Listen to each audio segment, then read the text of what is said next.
ಹರೇ ರಾಮ. ತಸ್ಯೈ ದಿಶೆ ಸತತಮಂಜಲಿರೇಷ ನಿತ್ಯಂ ಪ್ರಕ್ಷಿಪ್ಯತೆ ಮುಖರಿತಾಲಯುತ ಪ್ರಸೂನೈಃ. ಜಾಗರ್ತಿ ಯತ್ರ ಭಗವಾನ್ ಗುರುಚಕ್ರವರ್ತಿ ಸೃಷ್ಟಿಸ್ಥಿತಿ ಪ್ರಲಯ ನಾಟಕ ನಿತ್ಯ ಸಾಕ್ಷಿ.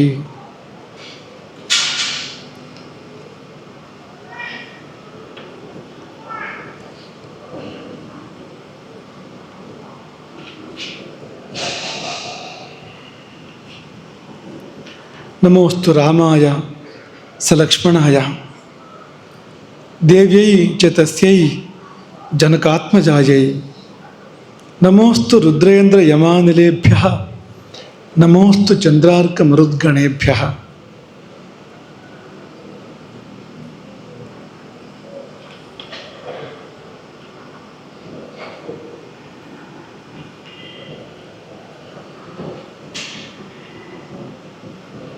ಯತ್ರ ಯತ್ರ ರಘುನಾಥ ಕೀರ್ತನಂ ತತ್ರ ತತ್ರ ಕೃತಮಸ್ತಕಾಂಜಲಿಂ ಬಾಷ್ಪವಾರಿ ಪರಿಪೂರ್ಣಲೋಚನಂ ಮಾರುತಿಂ ನಮತ ರಾಕ್ಷಸಾಂತಕಂ.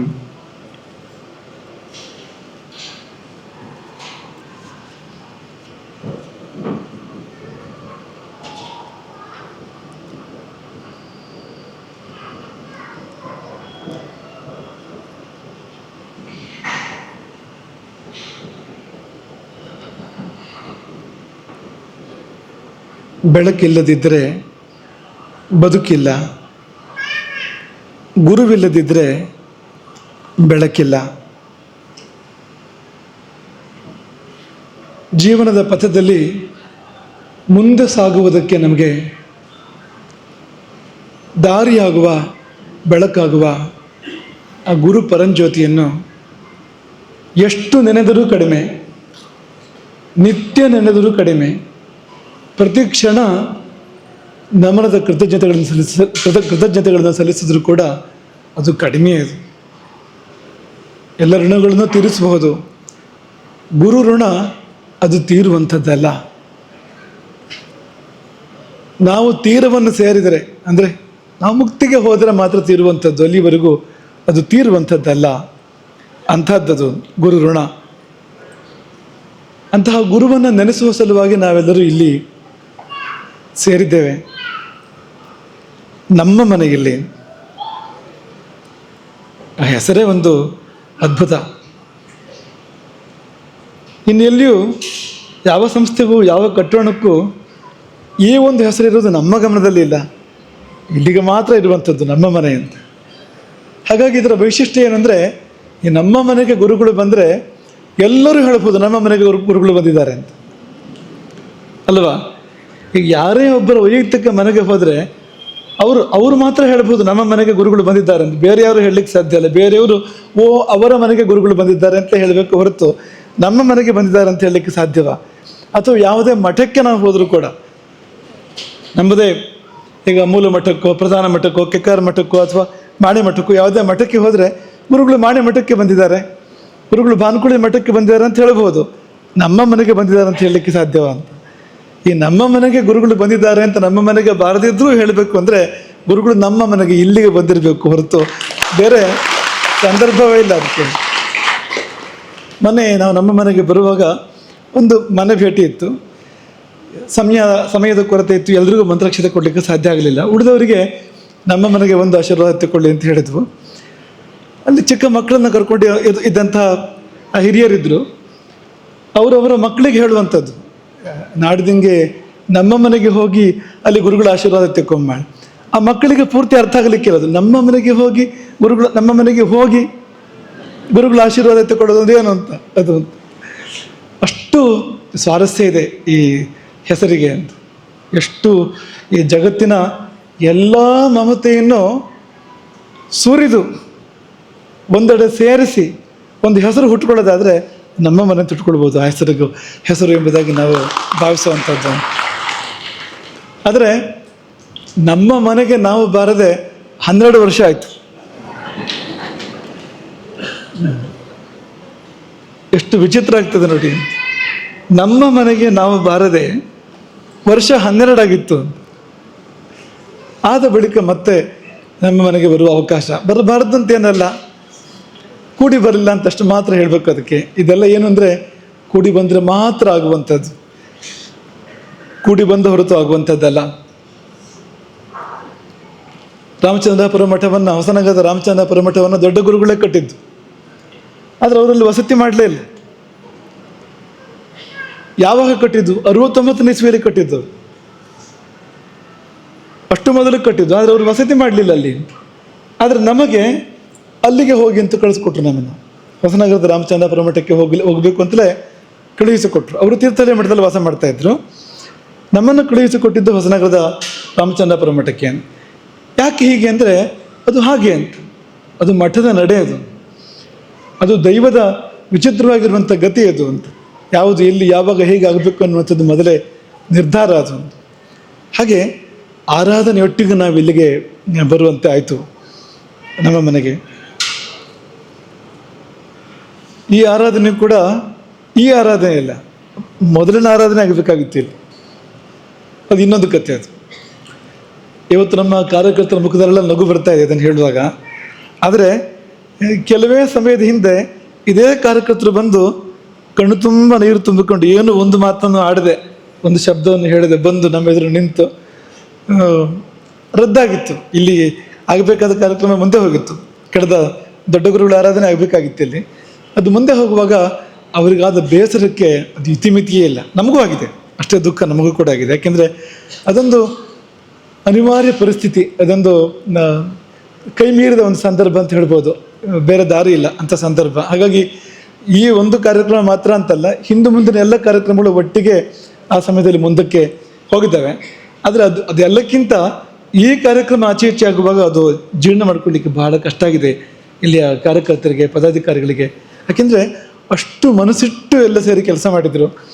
ಈ ನಮ್ಮ ಮನೆಯನ್ನು ಹೇಗೆ ಶೃಂಗರಿಸಿದ್ರು ಅಂದರೆ ಈಗಲೂ ಹಾಗೆ ಇದೆ ಅದು ಅದ್ಭುತವಾಗಿ ಶೃಂಗಾರ ಮಾಡಿದರು. ಅದಕ್ಕೆ ಮತ್ತೆ ಬಾಲ್ಯ ಮತ್ತು ಯೌವನ ಬಂದಂತೆ ಇತ್ತು ನಮ್ಮ ಮನೆಗೆ.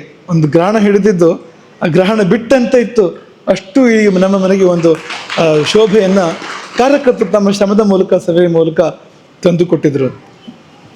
ಆದರೆ ಗ್ರಹಣ ಬಿಡ್ಲಿಕ್ಕೆ ಒಂದು ಚೂರು ಬಾಕಿ ಇತ್ತೋ ಏನೋ ಬಹುಶಃ, ಈಗ ಬಿಟ್ಟಿತ್ತು ನೋಡಿ. ಕೂಡಿ ಬಂದಿದ್ದು ಈಗ ಅದು. ಆದರೆ ಕೂಡಿ ಬರುವಾಗ ತುಂಬ ಚೆನ್ನಾಗಿ ಅದು ಕೂಡಿ ಬಂದಿದೆ, ತುಂಬ ಒಳ್ಳೆಯ ರೀತಿಯಿಂದ ಕೂಡಿ ಬಂದಿದೆ. ನಮ್ಮ ಪರಮ ಗುರುಗಳ ಆರಾಧನೆ ಇಲ್ಲಿ ನೆರವೇರ್ತಾ ಇದೆ. ಗುರುಗಳು, ಪರಮ ಗುರುಗಳು, ಪರಮೇಷ್ಠಿ ಗುರುಗಳು, ಪರಾತ್ಪರ ಗುರುಗಳು ಹೀಗೆ ಹೇಳುವ ಕ್ರಮ ಅಂತ. ನಮ್ಮ ಗುರುಗಳು, ಅವರ ಗುರುಗಳು ಪರಮ ಗುರುಗಳು, ಅವರ ಗುರುಗಳು ಪರಮೇಷ್ಠಿ ಗುರುಗಳು, ಅವರ ಗುರುಗಳು ಪರಾತ್ಪರ ಗುರುಗಳು ಅಂತ. ಹೀಗೆ ಗುರುಗಳ ಆರಾಧನೆ ನಡೀಬೇಕಾಗಿತ್ತು. ಪರಮ ಗುರುಗಳ ಆರಾಧನೆ ಇಲ್ಲಿ ನೆರವೇರ್ತಾ ಇದೆ. ನಿಮಗಾಗುವಾಗ ನಿಮಗೆ ಗುರುಗಳು ಹೌದು ಅವರು, ಹಾಗೆ ಪರಮೇಷ್ಠಿ ಗುರುಗಳು ಕೂಡ ಹೌದು ಅಂತ. ನಿಮ್ಮ ಗುರುಗಳ ಗುರುಗಳು ಅಂತ ಪರಮೇಷ್ಠಿ ಗುರುಗಳು ಕೂಡ ಹೌದು.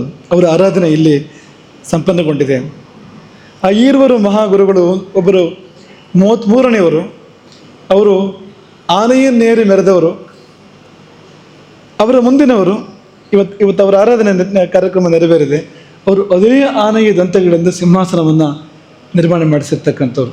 ಎರಡೂ ಬಹಳ ಅಪರೂಪದ ಎರಡು ತಲೆಮಾರುಗಳು, ಎರಡೂ ತಪಸ್ಸಿನ ತಲೆಮಾರುಗಳೇ ಹೌದು. ಬೇರೆ ವೈಭವ ಏನಿಲ್ಲ. ನೀವು 33, 34ನೇ ಗುರುಗಳ ಕಾಲ ನೋಡಿದರೆ ಅಲ್ಲಿ ಬೇರೆ ವೈಭವಗಳಿಗೆ ಅವಕಾಶ ಇರಲಿಲ್ಲ. ಕಷ್ಟ ಬಹಳ ಇತ್ತು. ಶಿಷ್ಯವರ್ಗದ ಸಹಕಾರ ಇರಲಿಲ್ಲ. ಸಹಕಾರ ಕೊಡುವವರಿಗೆ ಕೂಡ ಶಕ್ತಿ ಇರಲಿಲ್ಲ, ಕೊಡುವಂಥ ಶಕ್ತಿ ಇರಲಿಲ್ಲ. ಮಠದ ಮತ್ತು ಶಿಷ್ಯರ ಸಂಬಂಧ ತುಂಬ ಅದಕ್ಕೊಂದು ಗ್ರಹಣ ಹಿಡಿದಂಥ ಕಾಲ ಅಂತಲೇ ನೀವು ಹೇಳ್ಬೋದು. ಅಂಥ ಸಂದರ್ಭ ಆಗ ಇತ್ತು. ಬಹಳ ಕಷ್ಟದಲ್ಲಿ ಅವರೆಲ್ಲ ಮಠವನ್ನು ನಡೆಸಿದ್ದಾರೆ. ಬಹಳ ಕಷ್ಟದಲ್ಲಿ ಎಲ್ಲವನ್ನು ಕೂಡ ಉಳಿಸ್ಕೊಂಡು ಬಂದಿದ್ದಾರೆ. ನಮಗಿವತ್ತು ಅದೆಲ್ಲ ಉಳಿದಿದೆ ಅಂದರೆ ಅವರ ಆ ದೊಡ್ಡ ತ್ಯಾಗ, ತಪಸ್ಸು, ಅವರ ಒಂದು ಜಾಣ್ಮೆ, ಅವರ ತಪಶಕ್ತಿ, ಅದೆಲ್ಲದರ ಫಲವಾಗಿ ನಮಗೆ ಮಠ ಇಡಿಯಾಗಿ ಸಿಕ್ಕಿದೆ, ಸಂಪೂರ್ಣವಾಗಿ ನಮಗೆ ಸಿಕ್ಕಿದೆ. ಪರಂಪರೆಯೂ ಕೂಡ ಚಿನ್ನವಾಗಿದೆ, ಅದು ಉಳಿದಿದೆ. ಹಾಗೆ ಅವರಿಬ್ಬರು ಕೂಡ 33ನೇವರು ಮತ್ತು 34ನೇವರು ದೊಡ್ಡ ತಪಸ್ಸನ್ನು, ಸಾಧನೆಯನ್ನು, ತುಂಬ ಪ್ರಯತ್ನಗಳನ್ನು ಮಾಡಿದ್ದಾರೆ. ನಿನ್ನೆ ಈ ಆರಾಧನೆ ನಿನ್ನೆ ಆಗಬೇಕಾಗಿತ್ತು, ನಿನ್ನೆ ಆಗಲಿಲ್ಲ. ಯಾಕೆಂದರೆ ಗ್ರಹಣ ನಿನ್ನೆ ಮಾತ್ರ ಅಲ್ಲ, ನಾವು ಹಿಂದೆ ಹೋದರೆ ಅದೇ 49ನೇ ಇಸ್ವಿ ಅದು, ಅಷ್ಟು ಹಿಂದೆ ಹೋದರೆ ಆಗಲೂ ಕೂಡ ಫಾಲ್ಗುಣ ಶುಕ್ಲ ಪೂರ್ಣಿಮೆ ಒಂದು ಗ್ರಹಣವೇ ಅದು. ನಮ್ಮ ಮಠದ ಪಾಲಿಗೆ ಗ್ರಹಣ ಅದು, ರಾಮಚಂದ್ರಾಪುರ ಮಠದ ಶಿಷ್ಯರ ಪಾಲಿಗೆ ಗ್ರಹಣ ಅಂತ. ಯಾಕೆಂದರೆ ಆವತ್ತು ರಾಮಚಂದ್ರ ಭಾರತಿಗಳು ಮುಕ್ತರಾಗಿದ್ದು. ಹುಣ್ಣಿಮೆಯ ರಾತ್ರಿ ತಮ್ಮ ನಿತ್ಯ ಕಾರ್ಯಗಳನ್ನೆಲ್ಲ ಪೂರ್ಣ ಮಾಡಿ, ಪೂಜೆಯನ್ನೆಲ್ಲ ಸಾಯಂಕಾಲ ರಾತ್ರಿಯ ಪೂಜೆಯನ್ನು ಪೂರ್ತಿ ಮಾಡಿ ಅವರು ಮುಕ್ತರಾಗಿರುವಂಥದ್ದು. ಆ ಸಮಯದಲ್ಲಿ ಫಾಲ್ಗುಣ ಹುಣ್ಣಿಮೆ, ಹೋಳಿ ಹುಣ್ಣಿಮೆಯ ರಾತ್ರಿ 15 ದಿನದ ಹಿಂದೆ ಅವರು ಸಿಂಹಾಸನ ಆರೋಹಣ ಮಾಡಿದ್ದಾರೆ. ಅಮಾವಾಸ್ಯೆಗೆ ಗೋಕರ್ಣದ ಮಹಾಬಲೇಶ್ವರ ದೇವಸ್ಥಾನದಲ್ಲಿ ಈ ವಿಖ್ಯಾತ ವ್ಯಾಖ್ಯಾನ ಸಿಂಹಾಸನವನ್ನು, ದಂತದ ಸಿಂಹಾಸನವನ್ನು ಅವರು ಆರೋಹಣ ಮಾಡಿದ್ದಾರೆ. ಅದಾಗಿ 15 ದಿನಗಳ ಬಳಿಕ ಅವರು ಕೆಕ್ಕಾರ ಮಠದಲ್ಲಿ ಮುಕ್ತರಾದರು. ಅದು ಒಂದು ಬಗೆಯ ಗ್ರಹಣವೇ ಅಂತ. ಯಾಕೆಂದರೆ ಗುರುಗಳು ಮುಕ್ತರಾಗುವಂಥದ್ದು ಅಂದರೆ ಅದು ಇಡೀ ಶಿಷ್ಯವರ್ಗಕ್ಕೆ ಗ್ರಹಣ ಹಿಡಿದಂತೆ. ಅದರ ಪರಿಣಾಮ ಇಡೀ ಶಿಷ್ಯವರ್ಗದ ಮೇಲೆ, ಸಮಾಜದ ಮೇಲೆ. ಯಾಕೆಂದರೆ ನಮ್ಮ ಮಠಕ್ಕೂ ಬೇರೆ ಮಠಕ್ಕೂ ವ್ಯತ್ಯಾಸ ಇದೆ. ನಮ್ಮ ಮಠದಲ್ಲಿ ಗುರುಗಳು ಅಂದರೆ ಮನೆ ಹಿರಿಯರಿದ್ದಂತೆ, ತಂದೆ ತಾಯಿ ಇದ್ದಂತೆ ಇರುವಂಥದ್ದು, ದೂರ ಅಲ್ಲ ಅದು. ಹಾಗೆ ಗುರುಗಳು ಮುಕ್ತರಾಗುವಾಗ ಇಡೀ ಸಮಾಜದ ದೀಪವೇ ಆರಿದ ಹಾಗೆ ಅದು. ಸೂತಕ ಇಲ್ಲ, ಸೂತಕ ಆಚರಣೆ ಮಾಡುವಂತ ಇಲ್ಲ. ಯಾಕೆಂದರೆ ಅದು ದುಃಖ ಅಲ್ಲ, ಅದು ಗುರುಗಳು ಒಂದು ಸಿದ್ಧಿಯನ್ನು ಹೊಂದುವಂಥ ಸಂದರ್ಭಕ್ಕೆ ದುಃಖ ಪಡಬೇಕಾಗಿಲ್ಲ ಶಿಷ್ಯರು. ಸದೇಹ ಮುಕ್ತಿಯಿಂದ ವಿದೇಹ ಮುಕ್ತಿಗೆ ಗುರು ಹೋಗುವಾಗ ಶಿಷ್ಯರು ದುಃಖ ಪಡಬಾರ್ದು. ಹಾಗಾಗಿ ಆಶೋಚ ಆಚರಣೆ ಮಾಡುವಂತೆ ಇಲ್ಲ, ಮಾಡಬಾರ್ದು ಆ ಸಮಯದಲ್ಲಿ.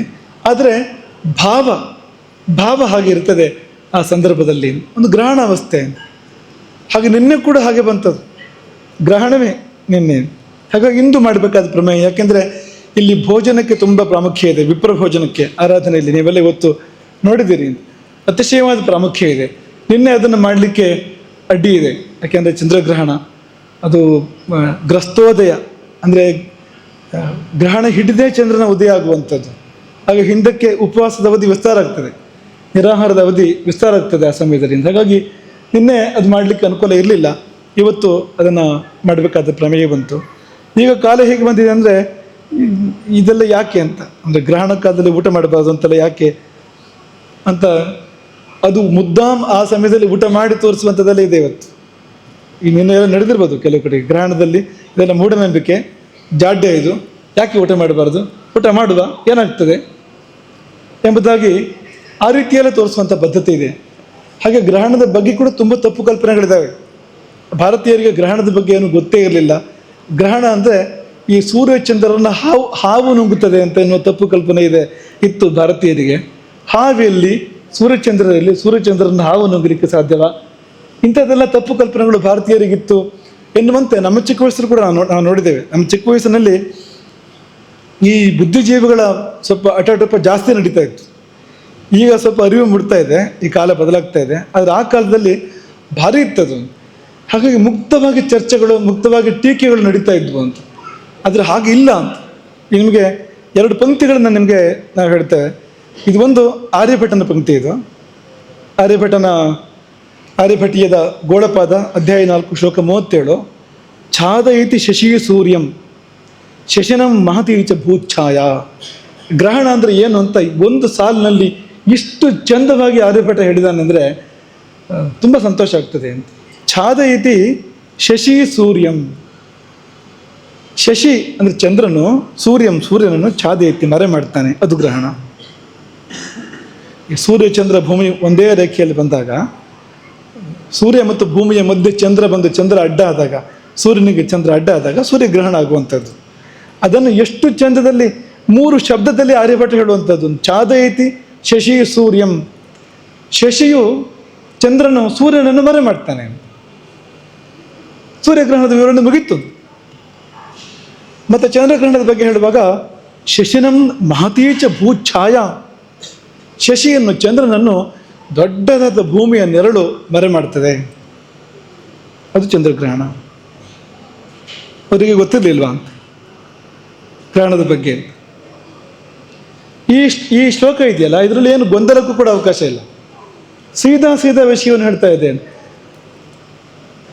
ಚಂದ್ರ ಸೂರ್ಯನನ್ನು ಮರೆ ಮಾಡ್ತಾನೆ, ಚಂದ್ರನನ್ನು ಭೂಮಿ ಮರೆ ಮಾಡ್ತಾಳೆ. ಅದೇ ಅದು ಸೂರ್ಯಗ್ರಹಣ, ಇದು ಚಂದ್ರಗ್ರಹಣ. ಇಷ್ಟು ಸ್ಪಷ್ಟವಾಗಿದೆಯಲ್ಲ, ಗೊತ್ತಿಲ್ಲದೆ ಏನು? ಕೇವಲ ಖಗೋಳಜ್ಞರು ಮಾತ್ರ ಅಲ್ಲ, ಕವಿಗಳು ಕೂಡ ಉಲ್ಲೇಖ ಮಾಡ್ತಾರೆ ಇದನ್ನೇ. ಹಿಂದೆ ನಾವು ಒಮ್ಮೆ ಬರೆದಿದ್ವಿ ಇದರ ಕುರಿತು, ಗ್ರಹಣದ ಕುರಿತು ಬರೆದಾಗ ಇದನ್ನು ಬರೆದಿದ್ದು. ಕಾಳಿದಾಸ ನನ್ನ ರಘುವಂಶ ಮಹಾಕಾವ್ಯ ಸರ್ಗ 14 ಶ್ಲೋಕ 40. ಸಂದರ್ಭ ಏನು ಅಂದರೆ, ಸೀತೆಯನ್ನು ಪರಿತ್ಯಾಗ ಮಾಡಬೇಕಾದ ಸಂದರ್ಭ. ಈಗಿನ ಜನರು ತಿಳ್ಕೊಂಡಾಗ ಸೀತೆಯನ್ನು ರಾಮ ತಪ್ಪು ತಿಳ್ಕೊಂಡಿರಲಿಲ್ಲ. ಸೀತೆ ಶುದ್ಧಳು ಅಂತ ರಾಮನಿಗೆ ಗೊತ್ತಿತ್ತು. ಅದೊಂದು ತ್ಯಾಗ ಅಂತ ಮಾಡಬೇಕಾಗಿ ಬಂದಿದ್ದು, ಅನಿವಾರ್ಯವಾಗಿ ಸಮಾಜವನ್ನು ಉಳಿಸ್ಕೊಳ್ಳೋ ಸಲುವಾಗಿ ಮಾಡಬೇಕಾಗಿ ಬಂದಿರತಕ್ಕಂಥ ಸಂದಿಗ್ಧ ಸಂದರ್ಭ ಅದು. ಹಾಗಾಗಿ ರಾಮ ಅಲ್ಲಿ ಹೇಳುವ ಮಾತು ಏನಂದರೆ, ಅವೈಮಿ ಚೈನ ಮನಘೇತಿ ಕಿಂತು ಲೋಕಾಪವಾದೋ ಬಲವಾನ್ ಮತೋಮಿ. ಇವಳು ಅನಘ, ಸೀತೆ, ಅವಳಲ್ಲಿ ಪಾಪ ಇಲ್ಲ, ಗೊತ್ತು ನನಗೆ. ಅವೈಮಿ ಚೈನ ಮನಘೇತಿ ಕಿಂತು, ಆದರೆ ಲೋಕಾಪವಾದೋ ಬಲವಾನ್ ಮತೋಮಿ, ಲೋಕಾಪವಾದ ಬಂದಿದೆ. ಜನರು ತಪ್ಪು ದಾರಿಯಲ್ಲಿ ಹೋಗುವಂಥ ಸಂದರ್ಭ ಇದೆ. ಈ ಒಂದು ತಪ್ಪು ಕಲ್ಪನೆ ಇಟ್ಟುಕೊಂಡು ಜನರಲ್ಲೇ ತಪ್ಪು ದಾರಿ ಹಿಡಿತಕ್ಕಂಥ ಪ್ರಮೇಯ ಇದೆ. ಅಂಥ ಮಾತುಗಳು ಅಯೋಧ್ಯೆ ಬೀದಿಗಳಲ್ಲಿ ಕೇಳಿ ಬರ್ತಾ ಇದ್ವು. ನಮ್ಮ ಹೆಣ್ಣು ಮಕ್ಕಳು, ನಮ್ಮ ಹೆಂಡತಿಯರು ಹೀಗೆ ಮಾಡಿದ್ರೆ ತಪ್ಪೇನು ಅಂತ ಅನ್ನುವಂಥ ಮಾತುಗಳು ಬರ್ತಾ ಇದ್ವು ಅಂತ ಪ್ರಮೇಯ ಬಂದಿದೆ. ಅದರಿಂದಾಗಿ ಸಂದರ್ಭ ಅಂತ ರಾಮ ತನ್ನ ತಮ್ಮಂದರಿಗೆ ಎಲ್ಲ ಹೇಳುವಂಥದ್ದು ಅಲ್ಲಿ ಮುಂದುವರೆದು ಹೇಳ್ತಾನೆ. ಅದಕ್ಕೊಂದು ಉದಾಹರಣೆ ಕೊಡ್ತಾನೆ ರಾಮ. ಉದಾಹರಣೆ ಏನು ಅಂದರೆ, ಛಾಯಾಹಿ ಭೂಮೇ ಶಶಿನಃ ಮಲತ್ವೇನ ಆರೋಪಿತ ಶುದ್ಧಿ ಮತಃ ಪ್ರಜಾಭಿ. ಭೂಮೇ ಛಾಯಾ, ಭೂಮಿಯ ನೆರಳು, ಅದನ್ನು ಜನರು ತಪ್ಪು ತಿಳ್ಕೊಂಡಿದ್ದಾರೆ. ಏನೆಂದು ಅಂದರೆ, ಶಶಿನಃ ಮಲತ್ವೇನ ಆರೋಪಿತ, ಶಶಿಗೆ ಅದು ಕಲಂಕ ಎಂಬುದಾಗಿ ಜನ ತಪ್ಪು ತಿಳ್ಕೊಂಡಿದ್ದಾರೆ. ಚಂದ್ರನಿಗೆ ಗ್ರಹಣ, ಮೈಲಿಗೆ ಎಂಬುದಾಗಿ ಜನ ತಿಳ್ಕೊಂಡಿದ್ದಾರೆ. ವಾಸ್ತವ ಏನು ಅಂದರೆ, ಅದು ಭೂಮಿಯ ನೆರಳು, ಬೇರೆ ಏನೂ ಅಲ್ಲ ಅಂತ. ಹಾಗೆ ತನ್ನ ಪತ್ನಿ ಸೀತೆಯ ಚಾರಿತ್ರ್ಯದ ಬಗ್ಗೆ ಮಾತಾಡುವಾಗ ರಾಮ ಕೊಟ್ಟ ಉದಾಹರಣೆ ಇದು. ನಿಜವಾಗಿ ಚಂದ್ರನಿಗೆ ಏನಾದ್ರು ಆಗ್ತದ ಅಂದರೆ ಚಂದ್ರನಿಗೆ ಏನೂ ಆಗಿರೋದಿಲ್ಲ. ಅದು ನಮ್ಮ ಮೇಲೆ ಪರಿಣಾಮ ಇದೆ, ಯಾಕೆಂದರೆ ನಮಗೆ ಹಾಗೆ ತೋರ್ತದೆ. ಅದು ನಮ್ಮ ಪಾಲಿಗೆ ಚಂದ್ರ ಕಪ್ಪಾಗ್ತಾನೆ, ನಮ್ಮ ಪಾಲಿಗೆ ಕಪ್ಪಾಗ್ತಾನೆ ಚಂದ್ರ ಅಂಥದ್ದು. ಹಾಗೆ ಈ ಎರಡು ಉಕ್ತಿಗಳು ಗ್ರಹಣದ ಬಗ್ಗೆ ಅವರಿಗೆ ಸ್ಪಷ್ಟವಾದ ಪರಿಕಲ್ಪನೆ ಇತ್ತು ಅನ್ನೋದನ್ನು ತೋರಿಸ್ತದೆ. ಅವರಿಗೆ ಗ್ರಹಣದ ಬಗ್ಗೆ ಗೊತ್ತಿತ್ತು ಮಾತ್ರ ಅಲ್ಲ, ಜಾಸ್ತಿ ಗೊತ್ತಿತ್ತು.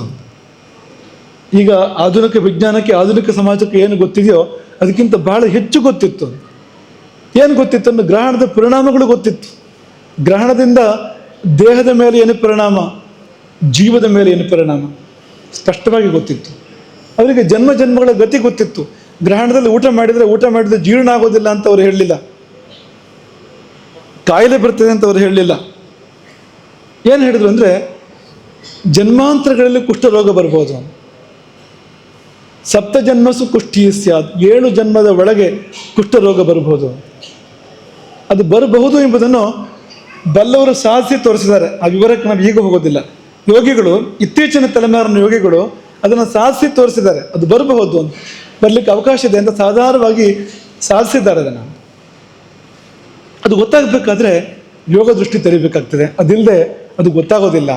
ನಮ್ಮ ಒಳಗೂ ಕೂಡ ಗ್ರಹಣ ನಡೀತಿದೆ, ಹೊರಗಡೆ ಮಾತ್ರ ಅಲ್ಲ. ಈಗ ಇಂಥ ನಕ್ಷತ್ರ ಅಂದರೆ ಆ ನಕ್ಷತ್ರ ನಮ್ಮ ಒಳಗೆ ಕೂಡ ಸಂವೇದ್ಯ ಅಂತ. ಇಂಥ ರಾಶಿಯಲ್ಲಿ ಚಂದ್ರ ಇದೆ ಅಂದರೆ ನಮ್ಮ ಒಳಗೆ ಸಂವೇದ್ಯ. ಯಾಕೆಂದರೆ ಖಗೋಳವೆಂಬುದು ಇದರದ್ದೇ ಕನ್ನಡಿ ಇದ್ದ ಹಾಗೆ. ಇಲ್ಲಿ ಏನಾಗ್ತಾ ಇದೆ ಅದನ್ನು ತೋರಿಸ್ತದೆ ಅದು. ಹಾಗಾಗಿ ನಮ್ಮ ಜೀವನದಲ್ಲಿ ಏನಾದರೂ ನಡೀತದೋ ಅದನ್ನು ಗ್ರಹಗಳು ತೋರಿಸ್ಕೊಡ್ತೇವೆ. ಭೂಮಿಗೆ ಹಿಡಿದ ಕನ್ನಡಿಯ ಖಗೋಳ ಅಂದರೆ ಬೇರೆ ಏನೂ ಅಲ್ಲ. ಹಾಗಾಗಿ ಅಲ್ಲಿ ಗ್ರಹಣ ಆಗ್ತಾ ಇದೆ ಅಂದರೆ ಇಲ್ಲೂ ಏನೂ ಆಗ್ತಾ ಇರಬೇಕು. ಅದೇನು ಎನ್ನುವುದನ್ನು ಅವರು ಕಂಡು ಹಿಡಿದಿದ್ರು. ಹಾಗಾಗಿ ಸ್ನಾನ ಹೇಳಿದರು, ದಾನ ಹೇಳಿದರು, ಜಪ ಹೇಳಿದರು, ಅರ್ಚನೆ ಹೇಳಿದರು, ಇಂಥದ್ದು ಅನೇಕವನ್ನು ಹೇಳಿದರು. ಅದನ್ನು ಮಾಡುವುದರ ಫಲಗಳನ್ನು ಕೂಡ ಹೇಳಿದರು. ನಾವು ಅದನ್ನು ಬಾಯಿ ಮುಚ್ಚಿ ಕೂತು ಮಾಡಬೇಕು ಅದೆಲ್ಲವನ್ನು ಕೂಡ ಅಂತ. ಯಾಕೆಂದರೆ ಅದನ್ನು ಪ್ರಶ್ನೆ ಮಾಡಲಿಕ್ಕೂ ನಮಗೆ ಯೋಗ್ಯತೆ ಇಲ್ಲ ಅಂತ ಮೇಧೆಯಿಂದ ಅವ್ರು ಹೇಳಿರ್ತಕ್ಕಂಥದ್ದು. ಅದನ್ನು ಬಿಡಬೇಕಾದ್ರೆ ಅಷ್ಟು ದೂರ ಹೋಗ್ಬೇಕಾಗ್ತದೆ. ನಾವು ಅವ್ರು ಎಷ್ಟು ಆಳಕ್ಕೆ ಹಿಡಿದು ಅದನ್ನು ಅರ್ಥ ಮಾಡ್ಕೊಂಡಿದ್ದಾರೋ ಅಷ್ಟು ಆಳಕ್ಕೆ ಹೋಗಿ ಅರ್ಥ ಮಾಡ್ಕೊಂಡು ಅದರ ಮುಂದಕ್ಕೆ ಹೋಗಿ ನಾವು ಅದನ್ನು ಬಿಡಬೇಕಾಗ್ತದೆ. ಕನಸು ಕೂಡ ಕಾಣಲಿಕ್ಕೆ ಸಾಧ್ಯ ಇರಲಿಲ್ಲ ನಾವು. ಹಾಗಾಗಿ ಅಂತಹ ಆರ್ಷವಾದ ಮೇಧೆಯಿಂದ ಹೇಳಿದ್ದನ್ನು ನಾವು ಚಾಚು ತಪ್ಪದೆ ಪಾಲನೆ ಮಾಡಬೇಕು, ಜಿಜ್ಞಾಸೆ ಮಾಡಬೇಕು, ತಿಳ್ಕೊಳ್ಳೋದಕ್ಕೆ ಪ್ರಯತ್ನ ಮಾಡಬೇಕು. ತಿಳ್ಕೊಳ್ಳೋದಕ್ಕೆ ದಾರಿಗಳಿದೆ. ಈಗಲೂ ಅದ್ರ ಬಗ್ಗೆ ತಿಳಿದು ಹೇಳುವಂಥವ್ರು ಇದ್ದಾರೆ ಈ ಲೋಕದಲ್ಲಿ. ಇವತ್ತಿಗೂ ಎಲ್ಲೋ ಅಲ್ಲೊಂದು ಇಲ್ಲೊಂದು ಇದ್ರ ಬಗ್ಗೆ ತಿಳುವಳಿಕೆ ಕೊಡ್ತಕ್ಕಂಥವ್ರು ಇದ್ದಾರೆ. ತಿಳ್ಕೊಳ್ಬೇಕು ಅಥವಾ ಸ್ವತಃ ಸಾಧನೆ ಮಾಡಿ ತಿಳ್ಕೊಳ್ಬೇಕು, ಅವಕಾಶಗಳಿದೆ ಅದಕ್ಕೆ. ಆದರೆ ಹಳಿಯಬಾರದು, ತಿಳಿಯದೆ ಹಳಿಯಬಾರದು. ಗಾವಿಲನ ಗಳಹೇನು, ಕಗ್ಗದ ಕವಿ ಒಂದು ಕಡೆ ಹೇಳ್ತಾರೆ, ಬೇಬಸವ ಪಟ್ಟು ತಿಳಿದು ಹಳಿಯಬಡೆ ಹಳಿ. ಬೇಬಸವ ಪಟ್ಟು ತಿಳಿ ಅಂದರೆ ನೀನು ವ್ಯವಸಾಯ ಮಾಡಿ ತಿಳ್ಕೊಳ್ಬೇಕು ಅದೇನು ಅಂತ. ತಿಳಿದು ಹೊಳೆಯುವಡೆ ಹಳಿ. ಗಾವಿಲನ ಗಳಹೆ ಏನು ಗೊತ್ತಿಲ್ಲದೆ ಗಳಹಿದ್ರೆ ಅದಕ್ಕೆ ಅರ್ಥ ಏನೂ ಇಲ್ಲ ಅಂತ. ಹಾಗೆ ನಾವು ನಿಂದೆ ಮಾಡಬಾರ್ದು, ಟೀಕೆ ಮಾಡಬಾರ್ದು ಅನ್ನೋದನ್ನು ಈ ಸಮಯದಲ್ಲಿ ನಾವು ನೆನಪು ಮಾಡ್ಕೊಳ್ತೇವೆ. ಹಾಗೆ ಒಂದು ಮಹಾಪುಣ್ಯಕಾಲವನ್ನು ನಾವು ಇಲ್ಲಿ ಕಳೆಯುವಂತೆ ಆಯಿತು. ಒಂದು ವಿಶಿಷ್ಟವಾಗಿರ್ತಕ್ಕಂಥ ಗ್ರಹಣದ ಪುಣ್ಯಕಾಲದ ಆಚರಣೆ. ಗ್ರಹಣ ಅನ್ನೋದು ಪಾಪಕಾಲ ಅಲ್ಲ, ಅದು ಹಾಗೆ ಹೇಳಲಿಲ್ಲ. ಬೇರೆ ಪ್ರಪಂಚದ ಬೇರೆ ಬೇರೆ ಜನಾಂಗಗಳು, ಬೇರೆ ಬೇರೆ ರಾಷ್ಟ್ರಗಳಲ್ಲಿ ಗ್ರಹಣದ ಬಗ್ಗೆ ಅಂಥ ಕಲ್ಪನೆಗಳಿದೆ.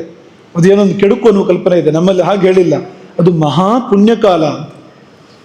ಅಲ್ಲಿ ಇಂತಿಂಥದ್ದನ್ನು ಮಾಡಿದರೆ ಮಹಾಪುಣ್ಯ, ನೀವು ಜಪ ಮಾಡಿದರೆ 1000 ಪಟ್ಟು ಹೆಚ್ಚು ಪುಣ್ಯ. ಹಾಗಾಗಿ ತುಂಬ ದೊಡ್ಡ ಪುಣ್ಯಕಾಲ. ದಾನ ಮಾಡಿದರೆ ಎಷ್ಟೋ ಹೆಚ್ಚು ಪುಣ್ಯ ಅಂತ ಕಾಲ ಅದು ಅಂತ. ಹಾಗಾಗಿ ಅದನ್ನು ಇಲ್ಲಿ ಕಳೀತಕ್ಕಂಥ, ನಮ್ಮ ಮನೆಯಲ್ಲಿ ಅದನ್ನು ಕಳೀತಕ್ಕಂಥ ಅವಕಾಶ ನಮಗೆ ಒದಗಿ ಬಂತು.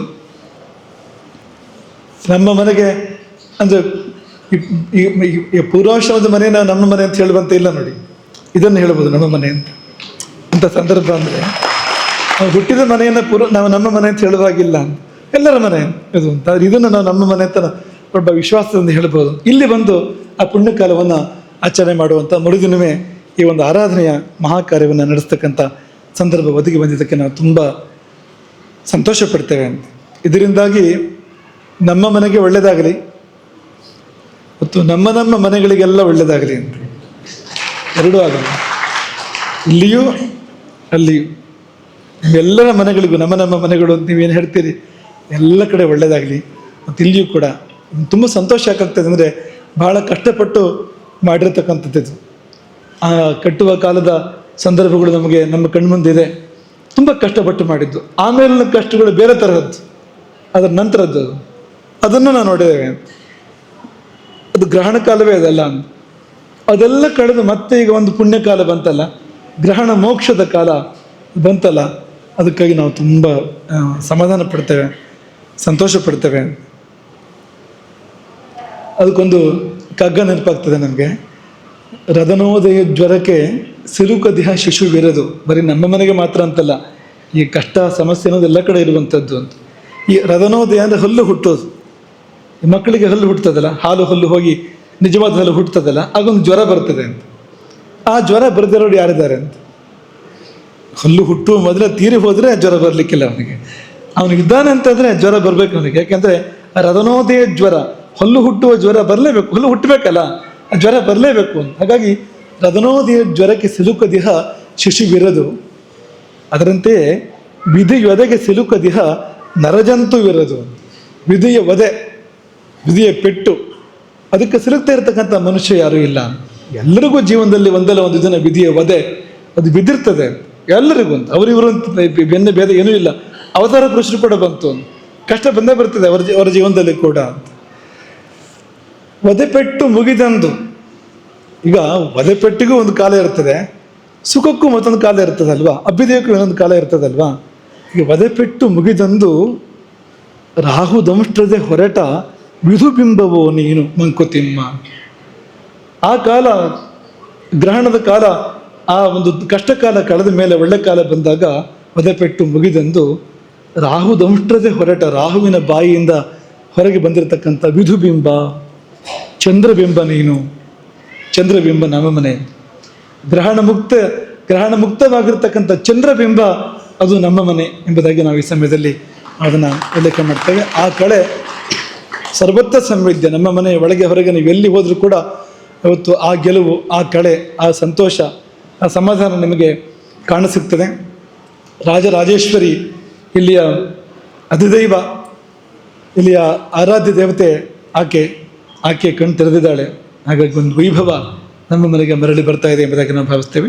ರಾಜರಾಜೇಶ್ವರಿಗೆ ಒಂದು ವಿಶೇಷ ವೈಭವ ಬರಲಿಕ್ಕಿದೆ, ಅದು ಬರಬೇಕು. ಮುಂದೆ ಬರುವ ಕಾಲಘಟ್ಟದಲ್ಲಿ ರಾಜರಾಜೇಶ್ವರಿಗೆ ಒಂದು ವಿಶೇಷ ವೈಭವ ಬರಬೇಕು. ಯಾಕೆಂದರೆ ಆ ದೇವರ ಸ್ವಭಾವವೇ ಅದು ಎಲ್ಲಿ ಒಂದು ಮೂಲೆಯಲ್ಲಿ ಕೂತ್ಕೊಳ್ಳೋ ದೇವರಲ್ಲ ಅದು. ಅದಕ್ಕೆ ರಾಜರಾಜೇಶ್ವರ ಅಂತ ಹೆಸರು ಯಾಕೆ ಬರಬೇಕು? ಈಶ್ವರನಾದರೂ ಕೂಡ ಒಂದು ಮೂಲೆಯಲ್ಲಿ ಕೂತ್ಕೊಳ್ಬೋದು. ಈಶ್ವರನಿಗೆ ಸ್ಥಾಣು ಅಂತ ಹೆಸರು. ಸ್ಥಾಣು ಅಂದರೆ ಮೋಟು ಮರ ಅಂತ. ಅವನು ತಪಸ್ಸು ಮಾಡಿಕೊಂಡು ಧ್ಯಾನದಲ್ಲಿ ಮೋಟು ಮರದಂತೆ ಎಲ್ಲೋ ಒಂದು ಕಡೆ ಒಂದು ಮೂಲೆಯಲ್ಲಿ ಇರ್ಬೋದು ಅವನು ಶಿವ, ಸಾಧ್ಯತೆ ಇದೆ ಅದು. ಮೂಲೆ ಬಹಳ ಪ್ರಿಯ ಅವನಿಗೆ, ಶಿವನಿಗೆ. ಆದರೆ ರಾಜರಾಜೇಶ್ವರಿ ಹಾಗಲ್ಲ ಅಂತ. ರಾಜರಾಜೇಶ್ವರಿ ಅವಳು ಸಾಮ್ರಾಜ್ಯದ ಮಧ್ಯದಲ್ಲಿ ಸಿಂಹಾಸನವನ್ನು ಏರಿ ಕಂಗೊಳಿಸ್ಬೇಕಾದ ದೇವತೆ ಹೊರತು ಅದೆಲ್ಲಿಯೂ ಮೂಲೆಯಲ್ಲಿ ಇರಬೇಕಾಗಿರ್ತಕ್ಕಂಥ ದೇವರು ಅಲ್ವೇ ಅಲ್ಲ. ಹಾಗಾಗಿ ಈಗ ಒಳ್ಳೆ ರೀತಿಯಲ್ಲಿ ಇಲ್ಲ ಅಂತಲ್ಲ, ಆದರೆ ಇತೋಪ್ಯತಿಶಯವಾದ ವೈಭವ, ಇದಕ್ಕಿಂತ ಮಿಗಿಲಾದ ವೈಭವದಲ್ಲಿ ರಾಜರಾಜೇಶ್ವರಿ ನಮ್ಮ ಮನೆಯ ಪರಿಸರದಲ್ಲಿ ಕಂಗೊಳಿಸ್ಬೇಕು. ಆ ಕಾಲ ಬರಲಿ, ಆಗ ನಾವು ಬರ್ತೇವೆ, ನೀವು ಬನ್ನಿ, ಆ ಕಾಲಕ್ಕೆ ನಾವೆಲ್ಲ ಸಾಕ್ಷಿ ಆಗೋಣ. ಆ ವೈಭವ ಈ ವೈಭವಕ್ಕಿಂತ ಎಷ್ಟೋ ಹೆಜ್ಜೆ ಮೇಲೆ ಇರ್ತದೆ, ಎಷ್ಟೋ ಮೆಟ್ಟಿಲ ಮೇಲೆ ಇರ್ತದೆ. ಅದನ್ನು ನಾವು ಮುಂದೆ ಬರುವ ದಿನಗಳಲ್ಲಿ ಕಾಣೋಣ ಎಂಬುದಾಗಿ ಈ ಸಮಯದಲ್ಲಿ ನಾವು ಹಾರೈಸ್ತೇವೆ. ಅನೇಕ ಪುಟ್ಟ ಪುಟ್ಟ ಕಾರ್ಯಕ್ರಮಗಳು ಈ ದಿನ ಇಲ್ಲಿ ನೆರವೇರಿದ್ದಾವೆ.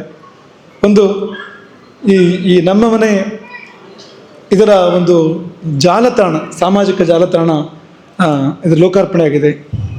ಇಂದು ಯುವ ಶಕ್ತಿ ಅದಕ್ಕೆ ಕೆಲಸ ಮಾಡಿದೆ. ಹಾಗಾಗಿ ನಮ್ಮ ಮನೆಯನ್ನು ನೀವು ಎಲ್ಲೋ ಕುರಿತು ನೀವು ಇದನ್ನು ಯಾವಾಗ ಬೇಕೋ ನಿಮಗೆ ಆಗ ನೀವು ಬಳಸ್ಕೊಳ್ಳಿಕ್ಕೆ ಬೇಕಾಗುವಂತೆ ಅವಕಾಶ ಮಾಡ್ತಕ್ಕಂಥ ಒಂದು ಅಂತರ್ಜಾಲದ ಸಂಪರ್ಕ ವ್ಯವಸ್ಥೆ ಒಂದು ಕಲ್ಪಿತವಾಗಿದೆ. ನಮ್ಮ ಮನೆ ಅಂತರ್ಜಾಲದ ಪ್ರಪಂಚದಲ್ಲೇ ಇವತ್ತು ಪ್ರಕಟ ಆಗ್ತಾ ಇದೆ. ಅದನ್ನು ವಿನ್ಯಾಸ ಮಾಡಿರ್ತಕ್ಕಂಥ ಆ ಹುಡುಗರಿಗೂ ಆ ಕೆಲಸ ಮಾಡಿರ್ತಕ್ಕಂಥ ಎಲ್ಲರಿಗೂ ವಿಶೇಷ ಆಶೀರ್ವಾದಗಳು. ಅದರ ಸದುಪಯೋಗವನ್ನು ಸಮಾಜ ತೆಗೆದುಕೊಳ್ಳಲಿ. ನಮ್ಮ ಮನೆ ಹೆಚ್ಚು ಹೆಚ್ಚು ಬಳಕೆಯಾಗಲಿ, ಹೆಚ್ಚು ಹೆಚ್ಚು ನಮ್ಮ ಮನೆ ಬಳಕೆಯಾಗಲಿ ಎಂಬ ಆಶೀರ್ವಾದವನ್ನು ಈ ಸಮಯದಲ್ಲಿ ಮಾಡಿ ಬಯಸ್ತೇವೆ. ಇನ್ನೊಂದು ವಿಚಿತ್ರವಾದ ಹೆಸರು ಇದು. ನಮ್ಮ ಉಂಡೆ ಮನೆ ವಿಶ್ವನ ಕೃತಿ ಪುಟ್ಟ ಭಾರತ ಅಂತ. ಭಾರತ ಪುಟ್ಟದ ಅಂತ. ಪ್ರಪಂಚದ ಅತಿ ದೊಡ್ಡ ಕೃತಿ ಅದು. ಈ ಜಗತ್ತಿನಲ್ಲಿ ಅದಕ್ಕಿಂತ ದೊಡ್ಡ ಕೃತಿ ಅಂತ ಬರಲಿಲ್ಲ. 1,00,000 ಶ್ಲೋಕಗಳಿಗಿಂತ ಮಿಗಿಲಾಗಿರ್ತಕ್ಕಂಥ ಮಹಾ ಗ್ರಂಥ ಅದು ಮಹಾಭಾರತ ಅಂದರೆ. ಇತಿಹಾಸ ತದನ್ಯತ್ರ ಎನ್ನೇ ಹಾಸ್ಯ ನರತ್ ಕ್ವಚಿತ್ ಅಂತ ಉದ್ಘೋಷ ಇದೆ ಅದ್ರ ಬಗ್ಗೆ. ಅಂದರೆ ಅಲ್ಲಿರುವುದೇ ಬೇರೆ ಎಲ್ಲ ಕಡೆ ಇದೆ, ಅಲ್ಲಿ ಇಲ್ಲೇ ಇರೋದು ಬೇರೆ ಎಲ್ಲೂ ಇಲ್ಲ. ಮಹಾಭಾರತದಲ್ಲಿ ಇಲ್ಲ ಅಂತಂದ್ರೆ ಮತ್ತೆಲ್ಲೂ ನಿಮ್ಗೆ ಸಿಗಲಿಕ್ಕಿಲ್ಲ ಅದನ್ನು. ಅಷ್ಟು ದೊಡ್ಡ ಕೃತಿಯನ್ನು ನಮ್ಮ ವಿಶ್ವ ಕರೆದಿದ್ದು ಪುಟ್ಟ ಭಾರತ ಅಂತ. ಯಾಕೆಂದರೆ ಮಹಾಭಾರತ ಅಂದರೆ ಯಾರು ಓದಲಿಕ್ಕೆ ಹೋಗ್ಲಿಕ್ಕಿಲ್ಲ ಅದನ್ನು. ಅಷ್ಟು ದೊಡ್ಡ ಗ್ರಂಥ, ಅದು ಯಾರು ಓದುವವರು ಅದನ್ನು ಅಂತ ತಪ್ಪು ಕಲ್ಪನೆಗಳು ಕೂಡ ಇದೆ ಮಹಾಭಾರತದ ಬಗ್ಗೆ. ಮಹಾಭಾರತವನ್ನು ಮನೆಯಲ್ಲಿ ಓದಬಾರ್ದು ಅಂತ, ಈ ಗರುಡ ಪುರಾಣವನ್ನು ಮನೇಲಿ ಓದಬಾರ್ದು ಅಂತ ತಪ್ಪು ಕಲ್ಪನೆ ಇದೆ. ಗರುಡ ಪುರಾಣದಲ್ಲಿ ನೋಡಿದರೆ ನಿತ್ಯವೂ ಮನೆಯಲ್ಲಿ ಪಠಿಸ್ಬೇಕು ಅಂತಿದೆ. ಗರುಡ ಪುರಾಣದ ಒಳಗಡೆ ಇರ್ತಕ್ಕಂಥ ವಚನ ಏನಂದರೆ ನಿತ್ಯ ಪಠಿಸ್ಬೇಕು, ಸದಾ ಪಠಿಸ್ಬೇಕು ಅಂತಿದೆ. ಅಲ್ಲಿ ತಪ್ಪು ಕಲ್ಪನೆಗಳು, ಬೇರೆ ಏನೂ ಇಲ್ಲ. ಸತ್ತಾಗ ಗರುಡ ಪುರಾಣನ ಪಠಿಸ್ಬೋದು, ಆದರೆ ಗರುಡ ಪುರಾಣ ಪಡಿಸಿದ್ದಕ್ಕಾಗಿ ಸಾಯ್ತಾರೆ ಅಂತಲ್ಲ ಏನಿಲ್ಲ ಅಂತ ಆ ಕಲ್ಪನೆ ಮಾಡ್ಕೊಳ್ಬೇಕಾಗಿಲ್ಲ ಅಂತ. ಸತ್ತಾಗ ಪಡಿಸುವಂಥದ್ದು ಅಂತಷ್ಟೇ. ಭಗವದ್ಗೀತೆಯನ್ನು ಪಡಿಸ್ಬೇಕು, ವಿಷ್ಣು ಸಹಸ್ರನಾಮವನ್ನು ಸಾಯುವಾಗ ಪಠಿಸ್ಬೇಕು, ಸಾಯುವ ಸಮಯದಲ್ಲಿ. ಅಂದು ಮಾತ್ರಕ್ಕೆ ಸಾಯುವ ಸಮಯಕ್ಕೆ ಮಾತ್ರ ಪಡಿಸಿದ್ರೆ ಯಾರು ಕೇಳಿದ್ರು ಸತ್ತೋಗ್ತಾರೆ, ಹಾಗೆಲ್ಲ ಏನೂ ಇಲ್ಲ ಅಂತ. ಹಾಗೆಲ್ಲ ಏನೂ ಇಲ್ಲ ಅಂತ ನಮ್ಮ ಉಪಾಧ್ಯಾಯರು ರಾಮಭದ್ರಾಚಾರ್ಯರು ಅದನ್ನು ಒಂದು ತಮಾಷೆ ಉದಾಹರಣೆ ಕೊಡ್ತಾ ಇದ್ರು ಅಂತ. ಶೆಟ್ರಿಗೆ ಸಾವಿನ ಸ್ಥಿತಿ ಇತ್ತಂತೆ, ಸುತ್ತ ಎಲ್ಲ ಸೇರಿದ್ರು. ಅದು ನಾರಾಯಣ ಅಂತ ಹೇಳಬೇಕು, ಸಾಯುವಾಗ ನಾರಾಯಣ ನಾಮೋಚ್ಚಾರಣೆ ಆಗಬೇಕಲ್ಲ ಅಂತ. ಯಾರು ಆ ಶಬ್ದ ಉಚ್ಚಾರಣೆ ಮಾಡಲಿಕ್ಕೆ ತಯಾರಿಲ್ಲ ಅಂತ. ಆ ಶಬ್ದ ಹೇಳೋರು ಯಾರು, ಆ ಶಬ್ದ ಹೇಳೋರು ಯಾರು? ನೀನು ಹೇಳು, ನೀನು ಹೇಳು. ಇಲ್ಲ, ನನಗೆ ಮಗಳಿಗೆ ಮದುವೆ ಆಗಲಿಕ್ಕಿದೆ, ನಾನು ಹೇಳಲಿಕ್ಕಿಲ್ಲ ಅಂತ ಒಬ್ಬ. ನನಗೆ ಮೊಮ್ಮಗನ ಉಪನಯನ ನೋಡಲಿಕ್ಕಿದೆ, ನಾನು ಹೇಳಲಿಕ್ಕಿಲ್ಲ ಅಂತ ಇನ್ನೊಬ್ಬ. ಹೀಗೆ ಯಾಕೆ ಅಂದರೆ ನಾರಾಯಣ ಶಬ್ದ ಹೇಳಿದ್ರೆ ಮುಕ್ತಿ ಸಿಗ್ತದೆ ಅಂತೆಲ್ಲ ಓದ್ಬಿಟ್ಟಿದ್ದಾರೆ, ಎಲ್ಲ ಕೇಳ್ಕೊಂಡ್ಬಿಟ್ಟಿದ್ದಾರೆ. ಹಾಗಾಗಿ ಯಾರು ಹೇಳ್ಕೊಡೋದು ಅದನ್ನು ಸಾಯುವವರು ಮಾತ್ರ ಹೇಳಲಿಕ್ಕೆ ಇರುವಂಥದ್ದು ಅಂತ. ಹಾಗೆಲ್ಲ ಅಲ್ಲ ಅಂತ. ಈ ಮಹಾಭಾರತ ಮನೆಯಲ್ಲಿ ಓದಿದ್ರೆ ಜಗಳ ಬರ್ತದೆ ಎಂಬುದಾಗೆಲ್ಲ ಒಂದು ತಪ್ಪು ಕಲ್ಪನೆ ಇದೆ. ಖಂಡಿತ ಹಾಗಿಲ್ಲ. ಈ ರಾಮಾಯಣನ ಮನೆಯಲ್ಲಿ ಪಠನೆ ಮಾಡಿದ್ರೆ ಹೆಂಡತಿಯನ್ನು ಯಾರು ಎತ್ಕೊಂಡು ಹೋಗ್ತಾರೆ ಅಂತ ಹೇಳಿದಾಗ ಆಗ್ತದೆ ಅದು ಅಂತ. ಖಂಡಿತ ಅಲ್ಲ. ಅಲ್ಲಿ ಕಂಡ ಕ್ಲೇಶಗಳು ಇಲ್ಲಿ ಬರಲಾರದು ಅಂತ ಇರ್ತಕ್ಕಂಥದ್ದು. ಈಗ ಶನೀಶ್ವರನ ಮಹಾತ್ಮ್ಯವನ್ನು ನಾವು ಕಥನ ಮಾಡಿದರೆ, ಶನೀಶ್ಚರನ ಮಹಾತ್ಮ್ಯವನ್ನು ಕಥನ ಮಾಡಿದರೆ ಮನೆಯಲ್ಲಿ, ಆಗ ಅವರ ಕಷ್ಟಗಳು, ಈಗ ಉದಾಹರಣೆ ವಿಕ್ರಮಾದಿತ್ಯನ ಚರಿತ್ರೆ, ಅದನ್ನು ನಾವು ಮನೆಯಲ್ಲಿ ಅನುಸಂಧಾನ ಮಾಡಿದ್ರೆ ನಮಗೂ ಹಾಗಾಗ್ತದೆ ಅಂತ ಅರ್ಥ ಅಲ್ಲ. ಆ ಕಷ್ಟ ನಮಗೆ ಬರಲಾರದು, ಆ ಕ್ಲೇಶ ಬರಲಾರದು ಅಂತ. ಹಾಗೆ ಮಹಾಭಾರತವನ್ನು ಮುಟ್ಟುವವರು ಇಲ್ಲ ಅಂತ ಭಯಪಡ್ತಾರೆ, ದೂರ ನಿಲ್ತಾರೆ. ಯಾಕೆಂದರೆ ಅಷ್ಟು ದೊಡ್ಡದದು. ಅದನ್ನು ನಮ್ಮ ವಿಶ್ವದಂತಹ ಮಹಾಭಾರತವನ್ನು ನಮ್ಮ ಒಂಡೆಮನ ವಿಶ್ವ ಅದನ್ನು ಪುಟ್ಟದು ಮಾಡಿ ಇಷ್ಟೇ ಬಿಡಿ, ಅದು ಬೇರೆ ಏನಿಲ್ಲ ಇದರಲ್ಲಿ. ಇನ್ನೂ ಹಾಗೆ ಮಾಡಿ ಅದನ್ನು ಕನ್ನಡ ಭಾಷೆಯಲ್ಲಿ, ಇಂಗ್ಲೀಷಿಗೂ ಅದು ಅನುವಾದಗೊಂಡಿದೆ, ತರ್ಜುಮೆ ಆಗಿದೆ. ಅದು ಅನುವಾದ ಮಾಡಿದವರು ಕೂಡ ಇಲ್ಲೇ ಇದ್ದಾರೆ ಅದನ್ನು ಇಲ್ಲಿ. ಹಾಗೆ ಅನುವಾದ ಮಾಡಿ ಅದನ್ನು ಸಾಮಾನ್ಯ ಜನರಿಗೆ ಎಟುಕುವಂತೆ ಮಾಡ್ತಕ್ಕಂಥ ಪ್ರಯತ್ನ, ಕಬ್ಬಿನ ಹಾಲಾಗಿ ಮಾಡಿ ಕೊಡ್ತಕ್ಕಂಥ ಪ್ರಯತ್ನವನ್ನು ಕೊಂಡೆಬಲ್ಲ ವಿಶ್ವ ಮಾಡಿರ್ತಕ್ಕಂಥದ್ದು ತುಂಬ ವಿಶೇಷವಾದ ಆಶೀರ್ವಾದಗಳು. ನೀವೆಲ್ಲ ಅವರಿಗೆ ಅಭಿನಂದನೆ ಸಲ್ಲಿಸಬೇಕು. ಹೇಗೆ ಅಂದರೆ ಓದಿದ್ರೆ ಆಯಿತು ಅಷ್ಟೇ, ಅವರಿಗೇನು ಹೇಳ್ದಿದ್ರು ಪರವಾಗಿಲ್ಲ, ಭಾರಿ ಒಳ್ಳೆಯದಾಗಿದೆ ಅಂತ ಹೇಳಬೇಕು ಅಂತಿಲ್ಲ. ನೀವು ಓದಿದರೆ ಸಾಕು ಅದನ್ನು, ಅದು ಅವರಿಗೆ ಒಂದು ಧನ್ಯತೆ, ಕಥಾರ್ಥತೆ, ನಮಗೂ ಕೂಡ ಸಂತೋಷ ಎಂಬುದಾಗಿ ಈ ಸಮಯದಲ್ಲಿ ನಾವು ಸ್ಮರಣೆ ಮಾಡ್ಕೊಳ್ತೇವೆ. ಇನ್ನು ನಮ್ಮ ಮಾಣಿ ಮಠಕ್ಕೆ ನೂತನ ರಥ ಬಂದಿದೆ. ಈ ಹಾರಕರ ನಾರಾಯಣ ನಮ್ಮ ಹತ್ರ ಹೇಳಿದ್ದಲ್ಲ, ಅದು ಮಠಕ್ಕೆ ರಥ ಬರಬೇಕು, ಅವನಷ್ಟಕ್ಕವ ಎಲ್ಲೋ ಹೇಳಿದ್ದದು. ಅದು ಎಲ್ಲಿಂದ ಎಲ್ಲಿಗೆ ಹೋಯಿತು, ಏನಾಯ್ತು ಗೊತ್ತಿಲ್ಲ, ಅದು ನಮಗೇನು ಗೊತ್ತಿಲ್ಲ ಅಂತ. ಯಾರು ಶಿಷ್ಯರೊಬ್ಬರಿಗೆ ಪ್ರೇರಣೆ ಆಯಿತು, ಕೊಡಬೇಕು ಅಂತ ಅನ್ನಿಸ್ತು ಅವರಿಗೆ. ಕಾಲ ಕೂಡಿ ಬಂತು, ಎಲ್ಲವೂ ಎಷ್ಟು ಬೇಗ ಅದು ನಡೀತು ಅಂದರೆ ಈ ರಥ ಸಿದ್ಧ ಈಗ. ಈ ಹಾರಕೆರ ನಾರಾಯಣ ಮತ್ತು ಇವರೆಲ್ಲ ಹೋಗಿ ನೋಡ್ಕೊಂಡು ಬಂದಿದ್ದಾರೆ ರಥವನ್ನು. ರಥ ಸಿದ್ಧ, ಮಾಣಿ ಮಠಕ್ಕೆ ಮತ್ತಷ್ಟು ಕಳೆ ಏರ್ತಾ ಇದೆ. ಈಗ ರಥೋತ್ಸವ ಪ್ರಾರಂಭ ಆಗ್ತದೆ, ಪುಷ್ಪ ರಥೋತ್ಸವ ಅಲ್ಲಿ ಪ್ರಾರಂಭ ಆಗ್ತದೆ. ರಥೋತ್ಸವ ನಡೆಯುವಾಗ ನಡೆಯೋದು ಬೇರೆ, ಮಠದಿಂದ ನಡೆಸುವಂಥದ್ದು. ನೀವು ಎಲ್ಲ ಸೇವೆ ಮಾಡಿಸ್ಬೇಕು. ಪುಷ್ಪ ರಥೋತ್ಸವದ ಸೇವೆಯನ್ನು ಮಾಣಿ ಮಠದಲ್ಲಿ ಸೇವಾ ರೂಪದಲ್ಲಿ ನೀವು ಮಾಡಿಸ್ಬೇಕು. ದೇವರನ್ನು, ಆ ಉತ್ಸವ ಮೂರ್ತಿಯನ್ನು ರಥವೇರಿಸಿ ಅಲ್ಲಿ ಸಂಚಾರ ಮಾಡಿಸಿ ಆ ವೈಭವವನ್ನು ನೋಡಿ ಕಣ್ತುಂಬಿಸ್ಕೊಳ್ಬೇಕು, ಧನ್ಯರಾಗಬೇಕು. ಏನೋ ಇದೆಲ್ಲ ಆಯಾ ಕಾಲದಲ್ಲಿ ದೇವರು ಯಾರಿಗೇನು ಪ್ರೇರಣೆ ಕೊಡಬೇಕು ಕೊಟ್ಟು ಅದನ್ನು ನಡೆಸಿಕೊಳ್ಳುವಂಥದ್ದು. ಅಷ್ಟು ಪಕ್ಕ ಆಗುವಂಥದ್ದಲ್ಲ ಇದು. ಯಾಕೆಂದರೆ ಯಾರಾದ್ರೊಬ್ರು ರಥ ಕೊಡ್ತಾನೆ ಅಂತ ಹೇಳಿದರೆ ಮಠಕ್ಕೆ ಅಷ್ಟು ಸುಲಭ ಇಲ್ಲ. ಉತ್ಸವ ಮೂರ್ತಿ ಮಾಡಿಸ್ಬೇಕಾಗ್ತದೆ, ಅದಕ್ಕೆ ಮತ್ತೆ ರಥೋತ್ಸವ ಮಾಡಲಿಕ್ಕೆ ಬೇಕಾದ ವ್ಯವಸ್ಥೆ ಬೇಕಾಗ್ತದೆ. ಅಲ್ಲಿ ಅಳತೆ ಪ್ರಶ್ನೆ ಎಲ್ಲ ಇದೆ, ಅನೇಕ ಸಂಗತಿಗಳಿದೆ ಅಲ್ಲಿ. ಅದು ಎಲ್ಲವೂ ಕೂಡಿ ಬಂದು ಅದೀಗ ರಥ ಸಿದ್ಧವಾಗಿದೆ. ಮಾಣಿ ಮಠಕ್ಕೆ ಬರ್ತೇನೆ ಅಂತ ಹೇಳ್ತಾ ಇದೆ. ಅದು ಇಲ್ಲಿಂದ ಅಲ್ಲಿಗೆ ಹೋಗುವಂಥ ಒಂದು ಸಂದರ್ಭ. ಎಲ್ಲ ಅದನ್ನು, ಆ ಕಾರ್ಯಕ್ರಮವನ್ನು ಚೆಂದಗಾಣಿಸ್ಬೇಕು ಎಂಬುದಾಗಿ ನಾವು ಬಯಸ್ತೇವೆ. ಹಾಗೆ ಈ ಸಮಯದಲ್ಲಿ ಯಾರ್ಯಾರು ಸೇವೆ ಸಲ್ಲಿಸಿದಾರೋ ರಥವನ್ನು ಕೊಟ್ಟವರಿಂದ ಆರಂಭ ಮಾಡಿ, ಉತ್ಸವ ಮೂರ್ತಿಯನ್ನು ಕೊಟ್ಟವರು, ರಥವನ್ನು ಕೊಟ್ಟವರಿಂದ ಆರಂಭ ಮಾಡಿ ಎಲ್ರಿಗೂ ಅನಿತರ ಸಾಧಾರಣವಾದ ಶ್ರೇಯಸ್ಸನ್ನು, ಅನನ್ಯವಾದ ಶ್ರೇಯಸ್ಸನ್ನು ಪ್ರಭು ಶ್ರೀರಾಮಚಂದ್ರ ಕೊಡಲಿ ಎಂಬುದಾಗಿ ಈ ಸಮಯದಲ್ಲಿ ಹಾರೈಸುವಂಥದ್ದು.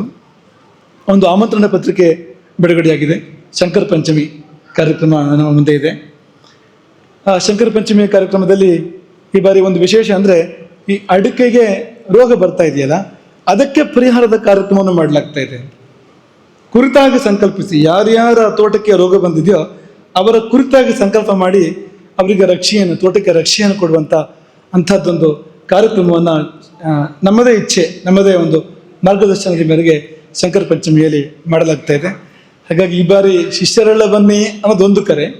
ಎರಡನೇದು, ಯಾರದೆಲ್ಲ ತೋಟಕ್ಕೆ ರೋಗ ಬಂದಿದೆ ಎಲ್ಲ ಬನ್ನಿ ಸೇವೆ ಮಾಡಿ ಅನ್ನೋದು ಎರಡನೇದು. ಮೂರನೇದು, ಯಾರ ತೋಟಕ್ಕೆ ರೋಗ ಬಂದಿಲ್ಲ ನೀವು ಬನ್ನಿ, ಯಾಕಂದ್ರೆ ಮುಂದೆ ಬರಬಾರ್ದು ರೋಗ ನಿಮಗೆ. ಪಕ್ಕದ ತೋಟಕ್ಕೆ ಬಂದಿದ್ದು ನಿಮ್ಮ ತೋಟಕ್ಕೆ ಬರಬಾರ್ದಲ್ಲ, ಅದು ನೀವು ಬಂದು ಸೇವೆ ಮಾಡಿ. ಎಲ್ಲರೂ ಬಂದು ಇಲ್ಲಿ ಭಾಗಿಯಾಗಬೇಕು. ಮಠ ಒಂದು ಸಾಮಾಜಿಕ ಕಳಕಳಿಯಿಂದ, ಸಮಾಜದ ಜ್ವಲಂತ ಸಮಸ್ಯೆಗೆ ಸ್ಪಂದಿಸುವ ದೃಷ್ಟಿಯಿಂದ ಕೈಗೊಂಡಿರ್ತಕ್ಕಂಥ ಒಂದು ಕಾರ್ಯಕ್ರಮ ಅದು. ಅದಕ್ಕೆ ಇಡೀ ಸಮಾಜ, ಮಠಕ್ಕಾಗಿಲ್ಲ ತನಗಾಗಿ ಸಮಾಜ ಸ್ಪಂದಿಸಬೇಕು ಎಂಬುದಾಗಿ ಈ ಸಮಯದಲ್ಲಿ ಹಾರೈಸ್ತೇವೆ. ಮತ್ತೆಲ್ಲ ಕಾರ್ಯಕ್ರಮಗಳು ಕೂಡ ಯಥಾವತ್ತಾಗಿ ನಡೀತವೆ ಶಂಕರ ಪಂಚಮಿಯಲ್ಲಿ, ವೈಭವಕ್ಕೇನು ಕೊರತೆ ಇಲ್ಲ.